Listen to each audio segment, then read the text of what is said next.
तरीके से ऋतुराज ने तेजस्विनी के साथ बदतमीजी की है और सारे परिवार के सामने उसका नीचा तो दिखाई दिया है। और साथ ही साथ जब तेजस्विनी अपने घर से भाग जाती है अपने पति को बचाने के लिए, तो रास्ते में उसका पीछा करते करते जो ऋतुराज है वो भी वहां पहुंच जाएगा और उसके खिलाफ अनसंड बहुत सारी बातें बोलेगा। जिस गाड़ी में वो बैठकर जाती रहती है उससे भी बोलता है कि ये पुलिस से भाग रही है और एक नंबर की बदतमीज औरत है ये वो, और उस ड्राइवर के मुंह पर पैसे मारता है और कहता है कि अभी के अभी से छोड़कर यहाँ से निकल जाओ। तेजस्विनी हाथ जोड़ती है कि प्लीज़ ऐसा मत करो, मुझे वहाँ तक छोड़ दो, मेरे पति वहाँ पर फंस गए हैं, मुझे उनके पास जाना है, उनको बचाना है। लेकिन ऋतुराज कहता है आप निकलो यहाँ से, नहीं तो आपके लिए ठीक नहीं होगा। तो तेजस्विनी जो है उस गाड़ी से निकलकर पैदल चलने लगती है। ऋतुराज उसे रोककर बार बार उसके साथ बदतमीजी करता है कि मैं तुम्हें इस तरह से नहीं जाने दूंगा और मैं तुमसे प्यार करता हूँ, मुझे भी अच्छी तरीके से पता है कि तुम मुझसे प्यार करती, ये वो बहुत सारी बातें बोलता है।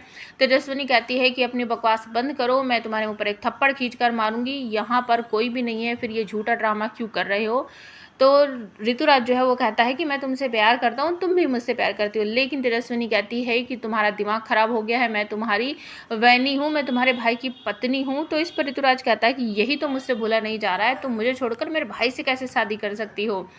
अब ऋतुराज को धमकी देती हुई तेजस्विनी कहती है कि दफ़ा हो जाओ यहाँ से, नहीं तो मैं नील को तुम्हारी सारी सच्चाई बता दूंगी, और जब नील को तुम्हारी ये घटिया हरकत के बारे में पता चलेगा ना, तो तुम देख लेना तुम्हारे साथ वो क्या करेगा।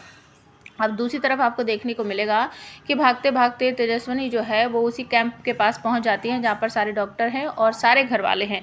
घर से जब वो भागी थी तो जब घर वाले जा रहे थे वो उन्हीं की कार की डिक्की में बैठकर वहां पहुंच गई थी, रास्ते में उतर गई थी ताकि किसी को पता न चले कि मैं यहाँ हूँ। और जैसे ही सब उसे देखते हैं तो सब भड़क पड़ते हैं कि तुम यहाँ क्यों आई हो तेजस्विनी, तुम्हारा दिमाग खराब है।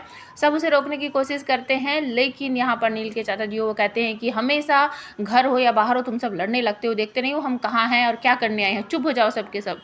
तो तेजस्विनी अपने पति को ढूंढते ढूंढते बहुत आगे तक पहुंच जाती है और अचानक से रात भी हो जाती है। तभी उसे एक तरफ अंधेरे में नील पड़ा हुआ दिखाई देता है। तेजस्विनी उसे बचाने की कोशिश करती है और आप सबको देखने को ये मिलेगा कि बहुत कोशिश करने के बाद जब नील नहीं उठता है तो तेजस्विनी पास ही खड़ी एक गाड़ी में से कोई गन वगैरह निकाल कर लाती है, वो जो आसमान में ऊपर हेल्प के लिए उड़ाते हैं ना गन को, कुछ रेड कलर का उसके अंदर से निकलता है, वैसी कोई गन थी।